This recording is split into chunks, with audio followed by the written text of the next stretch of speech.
Okay, we're ready to get started. So we've got our clippers, we've got a set of fine blades on here.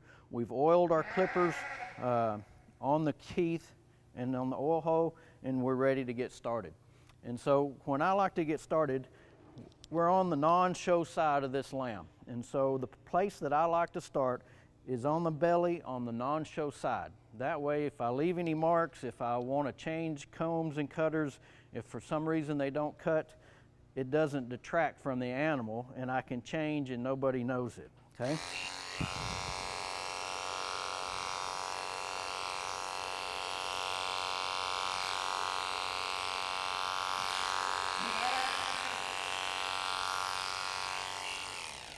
So I like to make one or two little passes right here. I can look and see if that's the length that I like. My clippers and everything are cutting good. Once I get that, I can go ahead and finish this little area, and then I'm going to start on the body.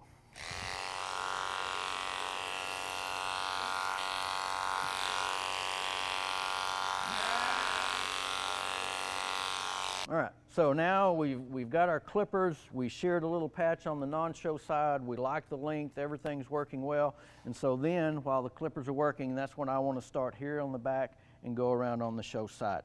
And so these clippers have a little bit of a bevel right here. And so when we start out clipping, a lot of people make the mistake that they want to shear flat. But we have to have the clippers up at about a 45-degree angle to get that bevel where it attacks and hits the skin at the right angle.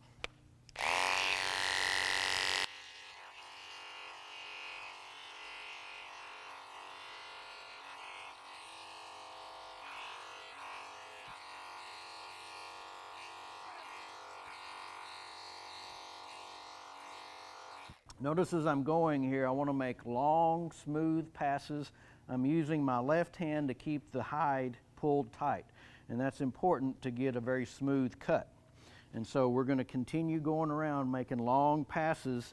I don't try to fill up the whole comb with wool. I overlap it about 3/4 of the way. That way I have a little overlap as I go through here, and that helps avoid any lines that we might leave.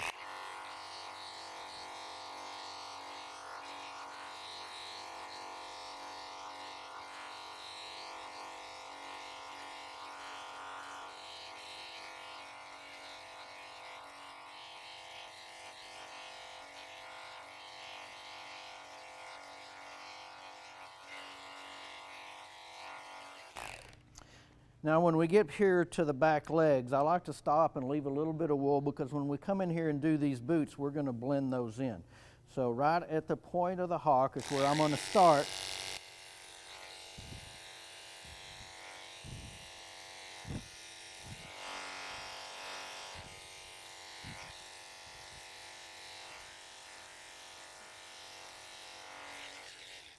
And then here on the inside, I like to leave wool here in the outside of this hock.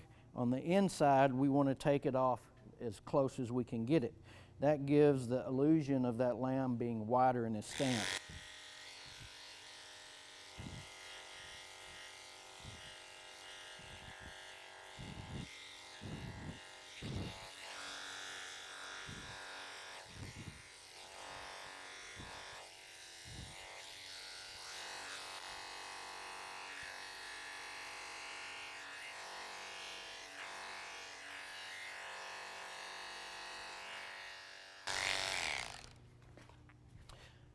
Now we got this side done, we're going to come up here and start on this front end. I like to start at the point of the shoulder and make long, smooth strokes up here toward his neck.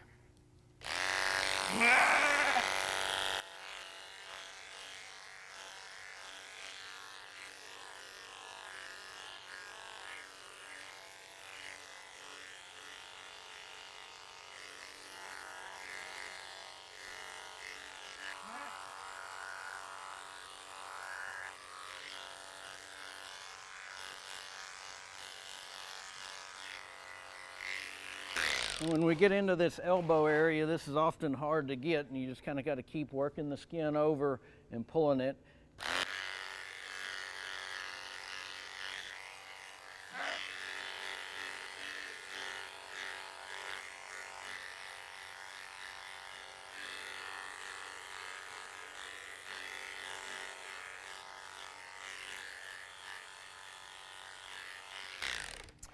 Right in here is often hard for people to get, but what we're going to do is raise this front leg up, and that opens that up where we can shear under here a little bit easier.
Okay, once we get most of the body done, what we're going to do, a lot of people will stop here, but I like to rub my hands over him. And over after the first pass, we got him pretty smooth, but there's still some rough spots in here. A lot of times it will depend on which way the wool is growing. And so once I've gone this way, our first time, I'm going to come back up the shoulder. I'm going to come back up the britch area here on the leg. And then I'm going to go at an angle across his body this way. So we're basically going to shear him twice.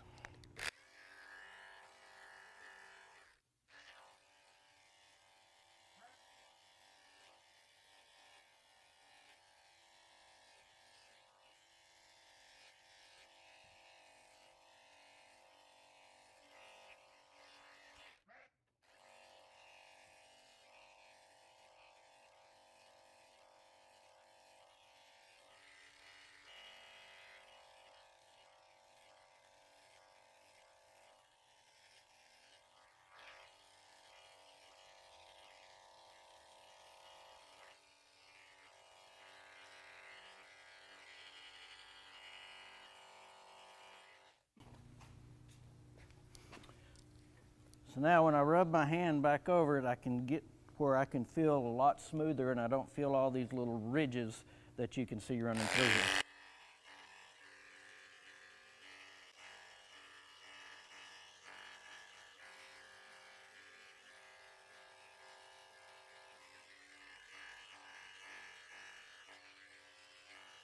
So you could tell with each pass that we went over this direction and then this direction as well, we got a little more wool off each time, and that's because the natural waviness on these lambs causes that wool fiber to grow a different direction. And so just going over it the one way will get them pretty good, but we want to go 3 different directions to get them really smooth.